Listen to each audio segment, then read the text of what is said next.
It's been an enjoyable meeting. I shall see you next Friday, at which time we want to bring up about a boy that was in court in Truro last week.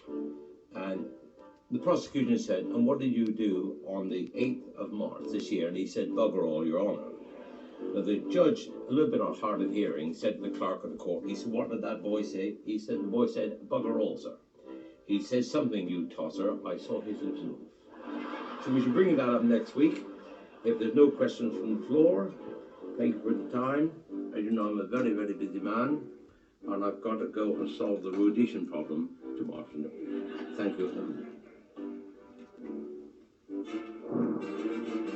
Hello, gentlemen. Let me get my...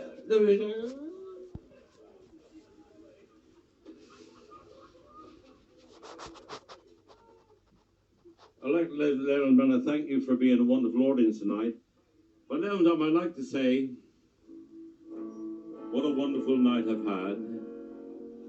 But the police stopped me on Bodmin Moor last week. He said you were doing 90 miles an hour. I said I wasn't. He said you were doing 90 miles an hour. I said I was not doing 90 miles an hour. And he went to look in the cubbyhole. I said, "Don't look in there. There's a loaded revolver in there.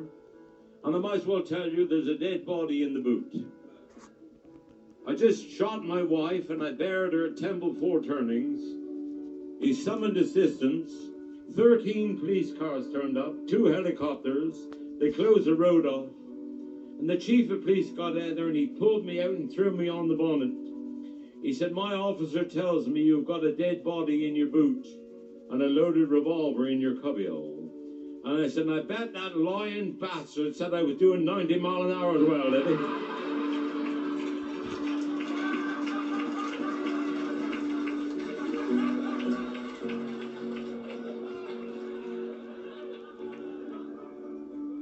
Well, you've never read much about me in the paper. I've always lived a private life and shortly to retire. You're chasing it, Molly. A little bit about my father. When I was a young man working in a carpenter shop in St. Just. Good girl. At the age of 19 with a terrible accident with a band, so I cut my cock off when I was only 19 years of age, and they took me to the doctor. The doctor said, "Well, he'll never be any good for anything, and he'll never sire a child." But he said, "You'll need something to piddle through. We must sew on something to replace your cock." Well, at that time in St. Just, there was a visiting circus. And very sadly, the baby elephant had just passed away.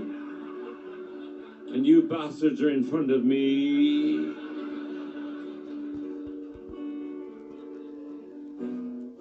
Good night. The Billy Smart Circus very kindly donated the elephant's trunk so that a young 19-year-old youth can have his own cock.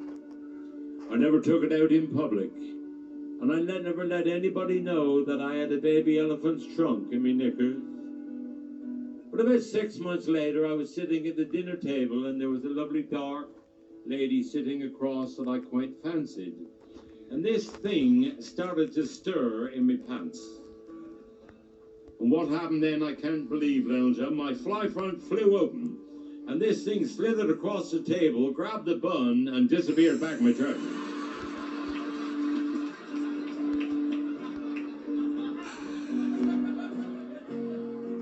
Good night, Vicky. She said, "I bet you can't do that again." I said, "Well, I think my cock could, but I don't know if my ass will take another big bun like that." Terrible. Last Sunday morning, we was in church, and poor old Mrs. Pocono that have sung up in the church gallery ever since 1942. In the high note she reached up for in the Hallelujah chorus, she went up too high on her old toes, and she threw herself out of the gallery.